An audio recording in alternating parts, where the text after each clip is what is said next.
Hello friends, வணக்கங்க. நான் ரதியா சமையலேருந்து சாந்தி பேசுகிறேன். எப்படி இருக்கீங்க? நல்லா இருக்கீங்களா? இன்றைக்கி நான் வித்தியாசமான முறையில் ரவை பாயசம் தான் செய்ய போகிறேன். நான் எப்படி செய்கிறேன்னு உங்களுக்கு செஞ்சு காமிக்கிறேன். ஃபஸ்ட் டைம் வீடியோ பார்க்குறவங்களா இருந்தால் சப்ஸ்கிரைப் பண்ணிக்க, பக்கத்தில் இருக்க பெல் பட்டனை கிளிக் பண்ணி நான் போடுற வீடியோவில் உங்களுக்கு உடனுக்குடன் செய்கிறேன். வாங்க வீடியோக்குள்ளே போகலாம்.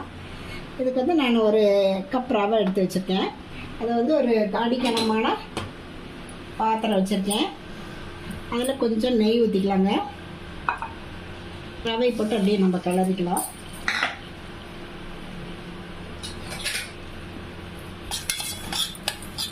ஒரு 2 நிமிஷம் இந்த நெய்யிலே அப்படியே வறுபடுத்துங்க.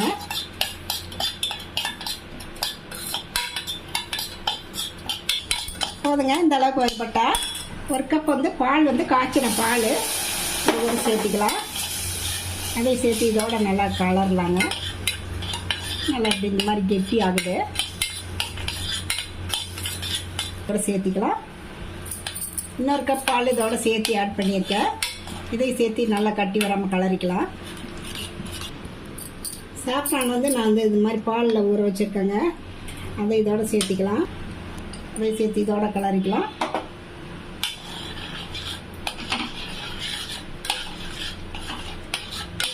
சர்க்கரை ஒரு கப் இதில் ஆட் பண்ணிக்கலாங்க. சர்க்கரை நல்லா இதோட சேர்ந்து கரையிட்டுங்க. பாதாம் பாலில் முந்திரி பாலில் ஊற வச்சுருக்கேன். இதை போட்டு மிக்சியில் அரைச்சிக்கலாம்.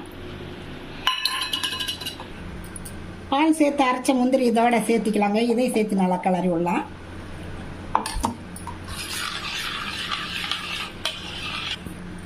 பாருங்கள், நல்லா எல்லாம் கலந்து நல்லா சேர்ந்துருச்சு. ஏலக்காய் கொஞ்சம் வாசத்துக்கு போட்டுக்கலாம். போட்டு நல்லா கலரி விடலாம். பாருங்கள், ரெடி ஆயிடுச்சு. பார்க்கவே எப்படி கலர்ஃபுல்லாக இருக்குது. இதில் முந்திரி ஆட் பண்ணிக்கலாம்.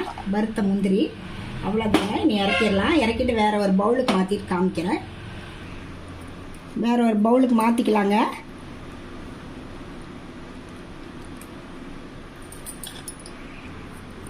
பாருங்கள், பார்க்கவே எப்படி இருக்குன்ட்டு. ரொம்ப இது டேஸ்ட்டாக இருக்கும்.